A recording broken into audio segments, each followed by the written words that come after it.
As we all know, our country is facing yet another surge of COVID.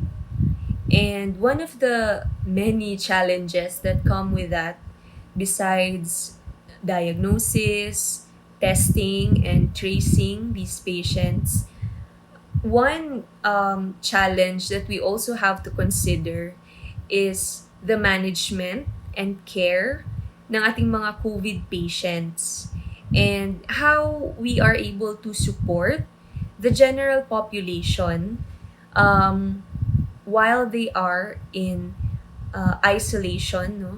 And kasi most of these people that actually get infected with COVID have no medical background. And most of them are anxious sa kalagayan ng health nila.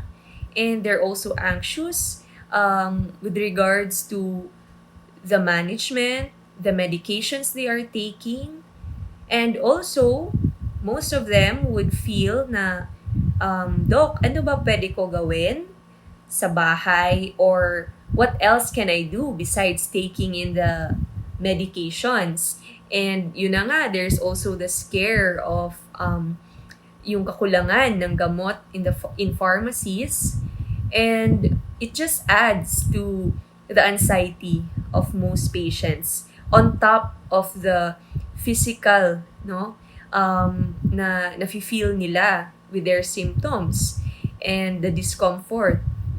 And it will help to ease that anxiety if we can support or we are able to give advice on very simple home remedies that any layperson can do para matulungan nila yung katawan nila to ward off the infection.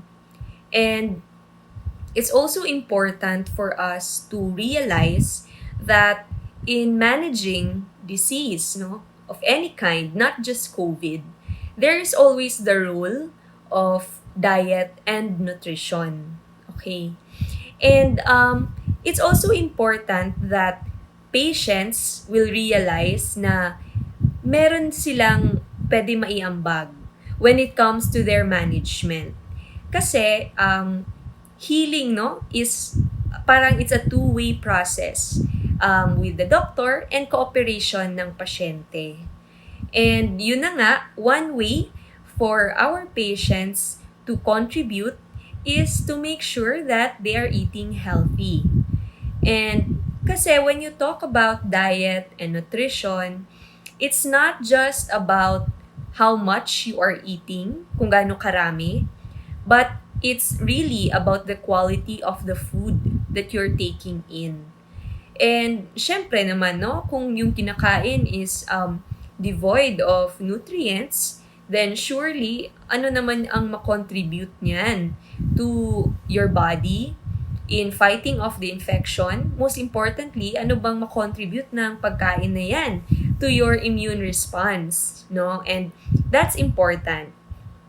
Kung kaya, there are a lot of studies that actually regarding COVID, no, that actually support the role of nutrition talaga para na mas mabilisan ang pag-recover from COVID.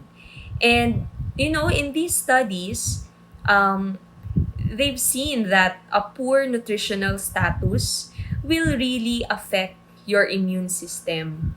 And also, they've studied several food, no? For example, macronutrients like carbohydrates, proteins, and also vitamins, kung ano naman ang role ng mga ito when it comes to the immune response. So for example, no, yung proteins na kinakain natin, yan can contribute to antibody formation. It helps in our immune response. Kapag naman low on zinc or vitamins, then syempre, you are prone, no? Or mas mataas yung risk for infection in these patients. So, kitang-kita talaga ang role ng pagkain natin, okay, on how our body will deal with infection. And another food substance na, nakitaan nila ng benefit when it comes to boosting our immune system includes the polyphenols. So, etong mga to, they're found in food like ginger and turmeric. Okay? And kasi, eto sila ng mga substances actually exhibit anti-inflammatory and antioxidant properties. Kasi kapag merong infection sa katawan, tumataas yung level of inflammation all over the body. And yan lang talaga ang response ng katawan, no, to bacteria, virus, or kahit infection, okay? And also, meron ding nadudulot na damage sa organs or sa any organ ng katawan dahil sa oxidative stress, okay? And kung kaya, it's beneficial for us to take food that exhibit anti-inflammatory and antioxidant properties, especially kapag meron na talaga tayong infection. Pero, it's also beneficial as a means of prevention, even if wala ka pang COVID, because it still helps to boost your immune system. Para naman, hindi na umabot sa point na magkasakit ka.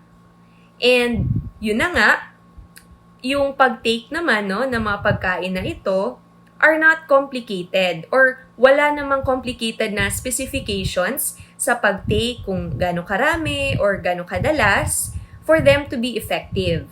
So, isa talaga ito sa mga home remedies na we can do, or we can advise to patients and kayang gawin ng any lay person na kahit wala ka namang medical background kayang-kaya pa rin talaga. And it's like your contribution to the management ng sakit mo. And also, it's one way to promote nutrition sa lahat ng mga pasyente. And yun na nga, ang pag-take ng ginger and turmeric ay simpleng-simple lang din. You can integrate it. That's why it has to be simple para ma-integrate mo sa everyday na kainan. Okay? And yun na nga, you can just take freshly grated na ginger and then add it to warm water, add your turmeric, and you can have that as a tea. Okay? Kahit every after your meal. But of course, as tolerated naman, hanggang sa kaya mo naman matolerate na hindi naman sumakit yung tiyan mo or hindi ka naman nagkaka-reflux. So, no problem, You can take it that often with your meals. And kasi nga, turmeric din naman, is considered as a digestive stimulant. And kapag nagkakasakit tayo, di ba, wala naman talaga tayong gana kumain. So, it will also benefit you to take this stimulant kasi nga, it will also help improve your appetite. And kapag nag-improve yung appetite, so mas makakakain ka ng nutritious na pagkain. And as we mentioned kanina, other nutritious food have a role in boosting our immune system. And kung ayaw mo naman mag-tea, pwede rin naman, na you can take a spoonful of honey, tapos you add your ginger na powder and your turmeric powder, and add to that a dash of black pepper. Kasi the black pepper will also help na mas ma-absorb ng katawan, yung mga substances. So, yan na mixture, you can take it as a syrup. Okay? Pwede nyo rin matake every after your meal. No problem naman dyan. And yun na nga, these are just simple ways for you to, kumbaga, boost your immune system and help your body to recover. And wala namang need, na to worry about side effects, mga ganon. And also, etong mga steps na ito can be done while waiting for medication, Kasi nga, there's that scare ng ano, no? Nawala ng mga gamot in pharmacies. So, while waiting for the availability dyan sa lugar ninyo, these are steps that you can take to help relieve your symptoms. And syempre, yung tea will also help relieve no, yung congestion sa ilong, yung kate sa lalamunan. So, marami talagang benefits. Ang simple na pag-take ng ginger tea or turmeric tea or in the form of syrup, yun na nga as I described kanina, very simple yet very beneficial, not just for patients who actually have COVID, but also as a means of prevention and in helping boost our immune system.